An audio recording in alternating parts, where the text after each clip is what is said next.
Betrayal doesn't announce itself with a thunderclap. It arrives in the quiet click of a pen on a polished table, the sterile rustle of paper, and the alien look in your own children's eyes. For me, it arrived on a Tuesday morning over cold coffee when my 3 children slid a document across my kitchen table and told me to sign away my 1,200-acre ranch or be left with nothing. The house where I'd raised them, the land I'd bled for, was reduced to a single devastating clause that said I could live out my days there only on their borrowed mercy. In that hollow moment, a memory surfaced, sharp and unwelcome. Standing on a sun-scorched field in Iraq, the lives of 300 soldiers waiting on my command. I was Sergeant Major Evelyn Reed. I never surrendered. I never broke. I felt that same fire, banked for years, begin to smolder again. I held my breath, stayed silent, and let them think they were winning. They had no idea what was coming. They slid the document toward me as if it were a simple utility bill. Across the top, in stark corporate lettering, were the words, Juniper Ridge Holdings, Succession Mandate. And just like that, 42 years of my life, the land my husband James and I had carved out of the Oregon high desert, the home where I'd patched their scraped knees and broken hearts, was being handed back to me with conditions. The part that stole my breath wasn't the legalese about transferring fiduciary authority. It was a sentence buried near the end, a little landmine of casual cruelty. It read, "The current occupant, Evelyn Reed, may remain on the premises in the detached caretaker's cottage, contingent on agreeable conduct and demonstrated cognitive stability." My fingers tightened around my coffee mug. Caretaker's cottage. Agreeable conduct. Cognitive stability. They hadn't just come for my land. They had come for my dignity, my mind, my very identity.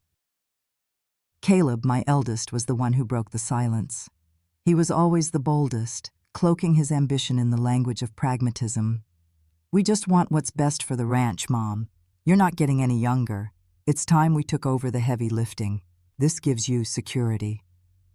I stared at him, at the son whose first steps were taken on this very kitchen floor, and saw a stranger. Amelia, my middle child, leaned forward, her voice a syrupy whisper, as if I were a frightened animal. "It's not about pushing you out. You'll still be here. We'll fix up the cottage. It gets the best morning sun. You've always loved that view." Clara, the youngest and most severe, said nothing. She just sat with her hands folded, her gaze analytical, watching me with the dispassionate air of a scientist observing a specimen. My children, my blood, dressed in their city clothes, smelling of expensive perfume and entitlement, asking for my signature on the death warrant of my own life. The silence in the room became a physical presence. Finally, I picked up the pen they'd left for me. I didn't use it to sign. I clicked it, once, twice. The small, sharp sound cut through the tension. Then I set it down. "I see," I said, my voice unnervingly even. "So this is what it comes to." Caleb let out an exasperated sigh. "There's no need to be dramatic, Mom. It's just business. It's the responsible thing to do." Business. They had reduced my life's work, my husband's legacy, my sweat and tears and memories to a transaction. I looked down at the paper, then back at their expectant faces. "I won't sign this," I said. The air in the room turned to ice. Caleb's jaw tightened. "You'll lose everything if you don't." Amelia's placid mask began to crack. "There's no need for this ugliness." But I had already pushed my chair back from the table. "You've made your position clear," I said, standing. "Now, allow me to establish mine." I walked out of the room, leaving the papers, the pen, and the 3 of them sitting in the wreckage of what used to be our family. I made it to the back porch before the tremors started, a violent shaking that began in my hands and spread through my entire body. It wasn't fear. It wasn't even rage. It was the seismic shock of realizing that the foundation of my world had just given way. Outside, the vast, sage-scented land was indifferent, the only sounds the rustle of juniper trees and the lonely cry of a hawk circling above the basalt cliffs. I'd spent my life tending this ground, mending fences in blizzards, birthing calves in the dead of night. Nothing in my 30 years in the Army, not convoy ambushes, not million-dollar supply chain logistics, not the bone-deep weariness of command, had prepared me for the quiet violence of my own children trying to erase me with a smile. They thought I was old. They thought I was tired, lonely, and sentimental. They had forgotten who I was. They had forgotten that a sergeant major doesn't just retire.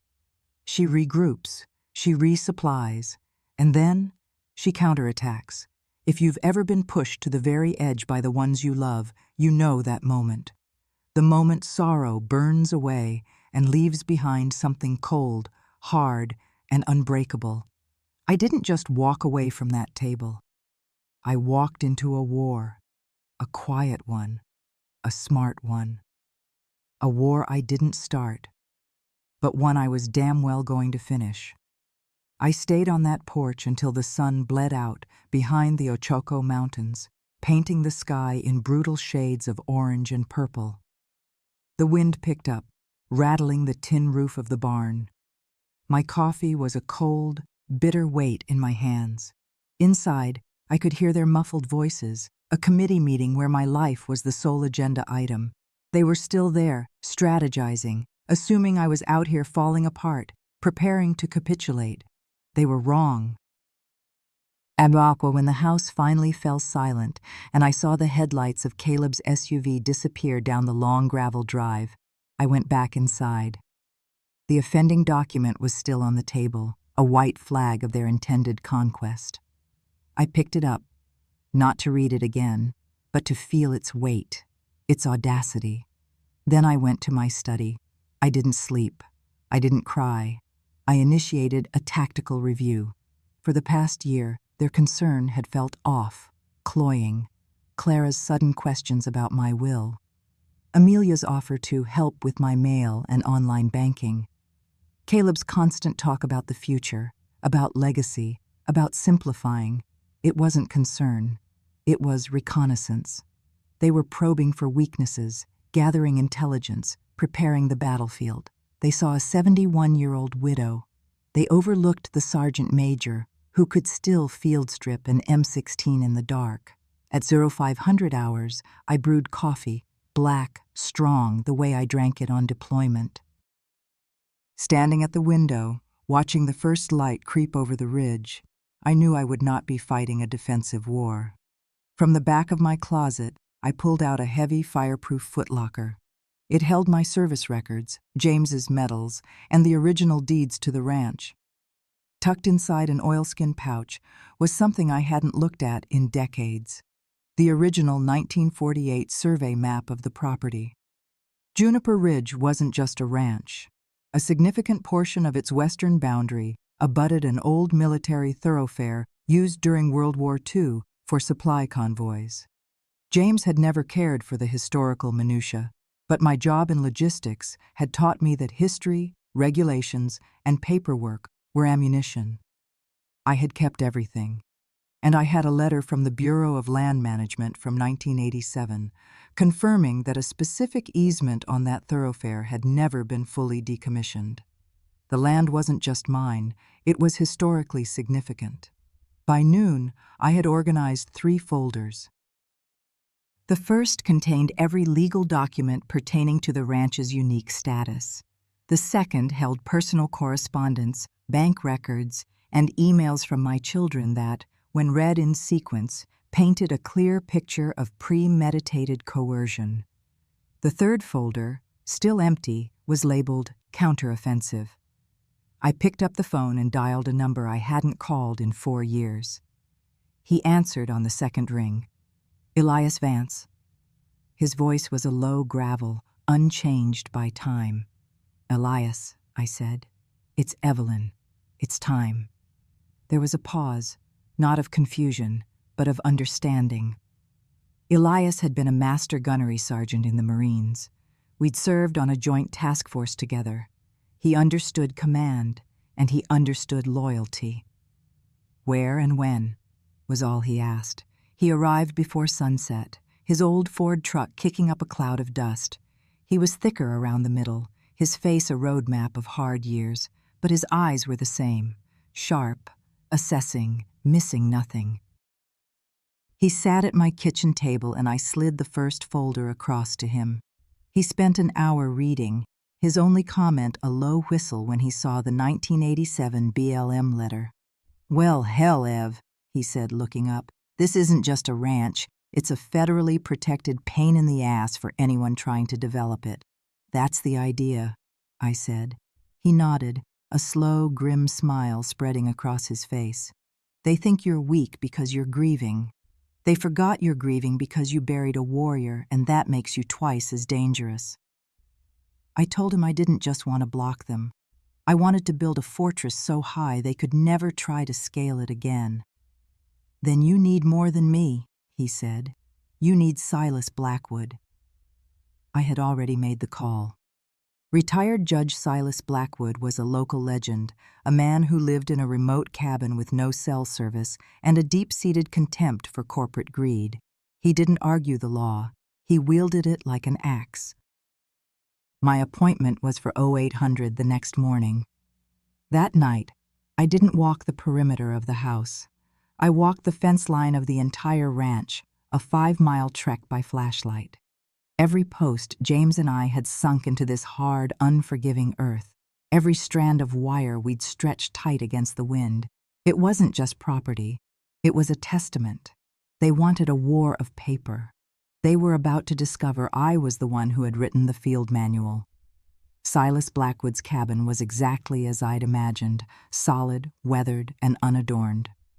He was already on the porch, 2 mugs of steaming coffee on a small table between 2 rocking chairs. He didn't waste time with pleasantries. "Elias gave me the brief," he said, his voice like rocks grinding together. "Show me your ammunition." For 3 hours we sat at his heavy oak table as he dissected every document.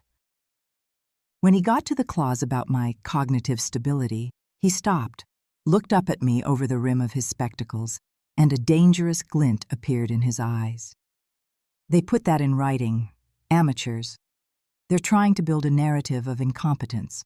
Our job is to build a counter-narrative of a decorated, highly capable veteran being targeted by predatory heirs." He tapped the folder of my military commendations. "We don't ask for pity. We demand respect." By the time I left, the plan was set. Phase 1 was legal. Silas would file an immediate injunction against any transfers of property and a formal notice of dispute, citing the historical easement as a complicating factor. This would bog them down in federal bureaucracy for months, if not years. Phase 2 was public. "You need to control the story before they do," Silas had said. "Find a reporter with a spine." I knew exactly who to call. Penelope Penny Davies ran the local paper, the High Desert Chronicle.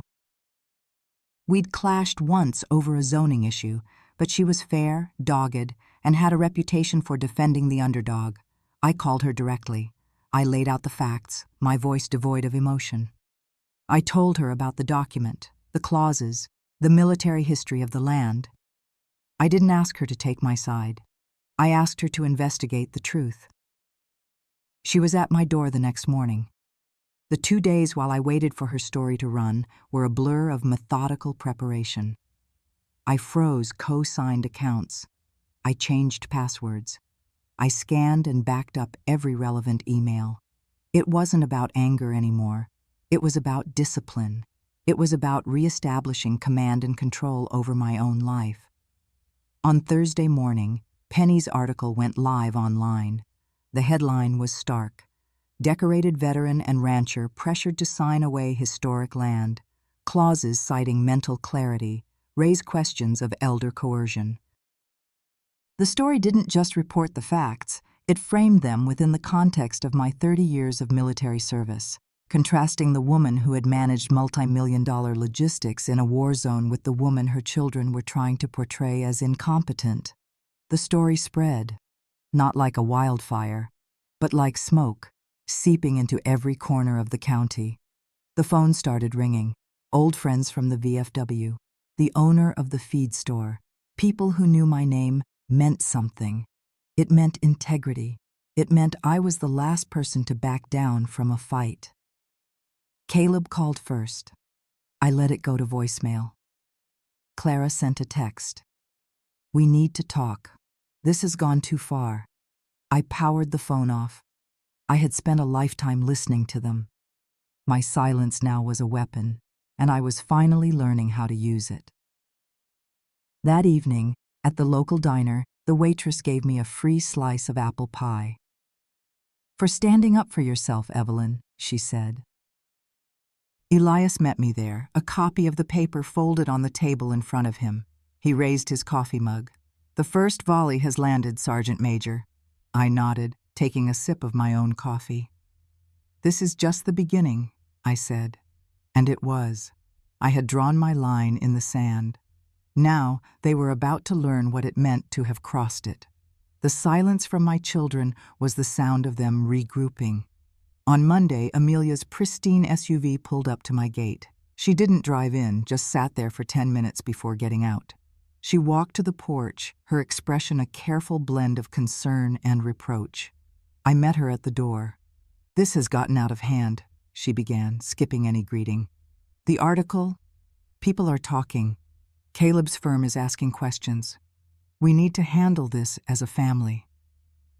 "We are no longer handling this as a family, Amelia," I said, my voice quiet. "You made it a business transaction. So now we will follow proper business procedure." Her composure frayed. "We are willing to revise the agreement." I almost laughed. "The agreement is off the table. Permanently." That's when the velvet glove came off. "If you continue this, there will be damage," she said, her voice dropping. "To the family name, to assets. People might start looking into things. Dad's estate, tax filings. Are you sure you want that kind of scrutiny?" It was a threat, clumsy but clear. They had been digging. I had expected it. What they didn't know was that my files were immaculate. I had nothing to hide. "Do what you feel you must," I said, and gently closed the door. The retaliation began 2 days later. An anonymous complaint was filed with the county about a potential zoning violation on my southern fence line. A whisper campaign started, suggesting I was becoming erratic, paranoid. It didn't work. The community had already chosen its side. But then Caleb overplayed his hand. He attempted to use an old login to access an agricultural subsidy account tied to the ranch. The bank's fraud detection system flagged it instantly and alerted me. I didn't press charges. Instead, I had Silas forward a copy of the bank's official report to Caleb's attorney with a simple 2-word note: "Cease and desist." It was a warning shot across the bow. Then, the second secret weapon arrived, not through a lawyer, but in a dusty pickup truck. Margaret Sterling, my late husband's oldest friend and a fierce conservationist, showed up unannounced. "I saw the article," she said, handing me a worn manila folder. "And I remembered this. James and I drafted it years ago. He never told you. He said he didn't want to pressure you, but he worried about what the kids might do someday." Inside was a fully drafted, though unfiled, conservation easement. It was James's ghost, reaching out to protect what we had built. The easement would legally prevent the ranch from ever being commercially developed or sold to private equity. It would put a permanent, federally backed wall around it. My throat tightened. This wasn't just a legal document, it was a love letter. That night, I called my children, all 3 of them. I invited them to dinner. "It's time we ended this," I said, my voice neutral. They agreed, their tones a mixture of suspicion and relief. They thought I was finally surrendering. The night of the dinner, I set the table with my mother's china. I made James's favorite beef stew. When they arrived, they were cautious, their smiles brittle. We ate in a strained silence. Then, after the plates were cleared, I stood at the head of the table. "I wanted you all here for this," I said. I laid 2 documents on the polished wood. The first is the conservation easement for Juniper Ridge, which I signed and filed this morning. The land is now permanently protected. It can never be sold or broken apart. It belongs to the future, not to your ambitions. Caleb went pale. Amelia gasped. Clara's face was a mask of disbelief. "You had no right," Caleb stammered. "I had every right," I countered, my voice ringing with an authority they hadn't heard in years. "Which brings me to the second document." I pushed the other folder forward. "This is my revised last will and testament. The ranch and all its assets will be placed into a charitable trust managed by a board of directors. Its purpose will be to provide grants and housing for female veterans transitioning back to civilian life. Your names are not in it. You will inherit nothing." The explosion was immediate. Accusations of theft, of madness, of betrayal.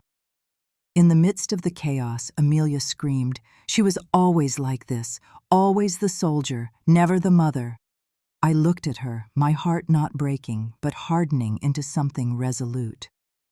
"You're right," I said. "A mother might have forgiven you, but a sergeant major completes the mission."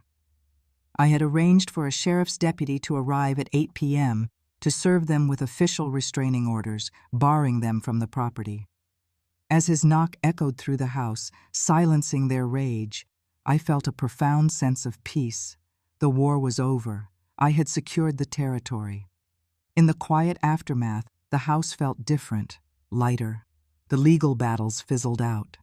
Faced with irrefutable evidence of fraud and the ironclad easement, my children retreated. Their lives, built on the expectation of an inheritance, began to unravel.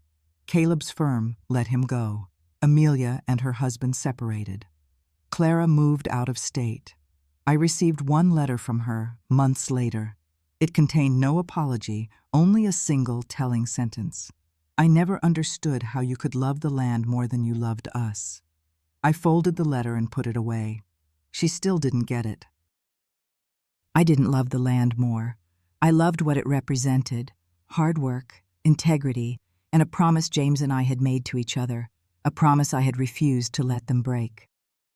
The Juniper Ridge Veterans Sanctuary opened the following spring. The old caretaker's cottage, the one they had designated as my place of exile, became the first residence. I didn't run it.